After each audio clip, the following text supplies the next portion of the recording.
যারা এই জমিনের উত্তরাধিকার হয়েছে তারা 4 দফা কর্মসূচি নিয়ে সামনে আগাবা। সালাত কায়েম করবা, যাকাত আদায় করবা, সৎ কাজের আদেশ দিবা, অসৎ কাজ থেকে মুনকার প্রতিরোধ করবা। আদেশটা কার?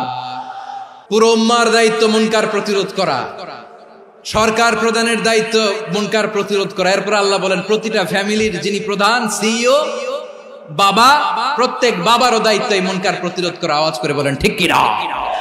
যেমনটি সাইয়েদনা লোকমান আলাইহিস সালাম ওনার কলিজার টুকরা সন্তানকে আদেশ করেছেন, ইয়া বুনাইয়া আকিমিস সালাতা ওয়া'মুর বিল মা'রুফি ওয়ানহা আনিল মুনকার। পড়েন সুবহানাল্লাহ।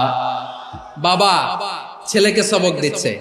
লোকমান আলাইহিস সালাম ছেলেকে বলতেছে, ওরে আমার কলিজার টুকরা সন্তান, ওরে আমার বাছা, নামাজ কায়েম করবা, সৎ কাজের আদেশ দিবা, আর মুনকার প্রতিরোধ করবা। অসৎ কাজ, সমাজ থেকে খারাপ কাজকে ঝেঁটে বিদায় করে দিবা। তাহলে দেখেন আমি স্টেপ বাই স্টেপ নামলাম। পুরা উম্মার দায়িত্ব, জমিনের উত্তরাধিকারী আল্লাহ যাদেরকে বানিয়েছেন সরকার, তাদের দায়িত্ব, প্রতিটি ফ্যামিলির প্রধানের দায়িত্ব। এরপরে বিশ্বনবী বলেন সচেতন প্রতিটি মুসলিমের দায়িত্ব সমাজ থেকে মুনকারকে উৎখাত করা।